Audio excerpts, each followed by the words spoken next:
An excerpt from Love's Endeavour, Love's Expense.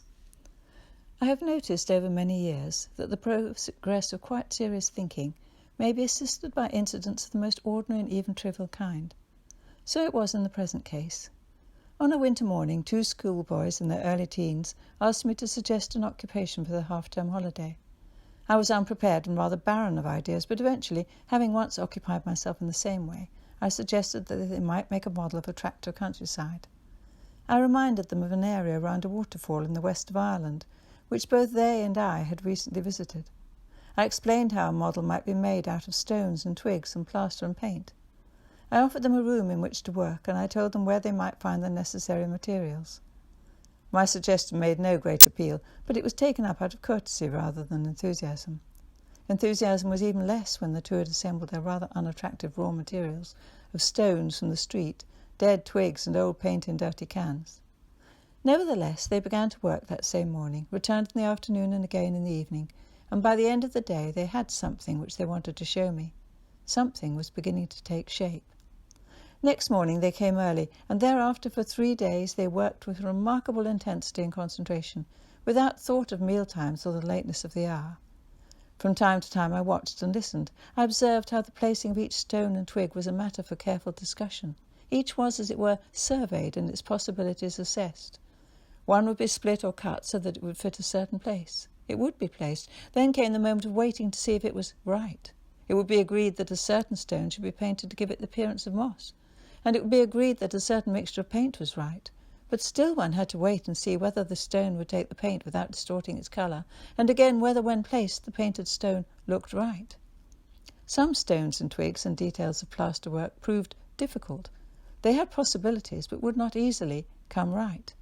Again, a stone might appear right until another was placed beside it. But then a difficulty appeared, and with it a new possibility, and the first stone must be repainted or replaced. The detail of the once unattractive and even contemptible material now became important.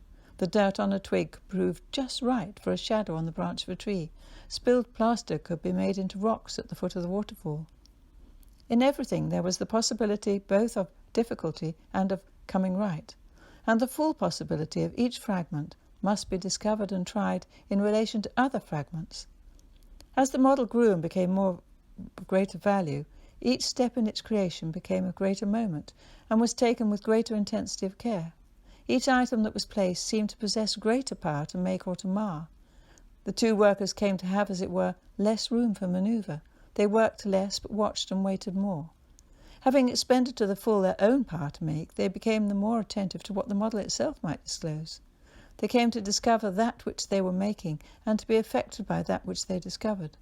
The once contemptible sticks and stones now had a certain power over those who were using them, a power to effect or negate the completion of that which was being made, and so to satisfy or frustrate those who were making it. The 2 boys became vulnerable in and through that which, out of virtually nothing, they had brought into being. They became concerned for the safety of their model, anxious lest anyone come into the room might touch and spoil it. They would permit the privilege of seeing it only to certain people who would have the discernment and sensitivity to appreciate it. When eventually the model was left in my care, I felt a quite serious responsibility for its safety. As I watched this microcosm of creative activity, and as I later reflected upon it, 3 things gradually became evident to me. The first was that in such activity there was both working and waiting. One could say that the activity of creating included the passivity of waiting upon one's workmanship to see what emerged from it, and to see if that which emerged was right. The second, which followed from the first, was that in such activity the creator gave to or built into his workmanship a certain power over himself. He gave to his workmanship that which, if it were not his workmanship, it would not possess, a power to affect himself, to have value, significance or importance for himself. The third, which followed from the second, was that in such activity disproportion between creator and workmanship, or between creator and material, was overcome by the gift of value. That which in itself was nothing was transformed, in the creative process, in a thing of value, as the work of creator, and it received a new status in relation to the creator. The incongruity between the great and the small was overcome by the creativity of the great, and was expended in and upon the small. The activity which I had watched involved no great skill, and its outcome was of no aesthetic value. It was not because skill had worked upon the sticks and stones and beauty emerged from them that they became greater in relation to the two human beings who had been engaged upon them.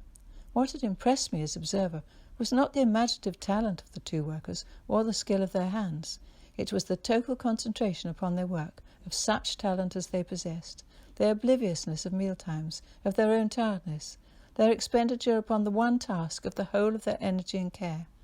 One might say that for the creation of the model, the two had given themselves. If through skill or practice they had made the same model more easily, it would have lacked the particular value which it now possessed. There would not have been built into it the self-giving of its creators.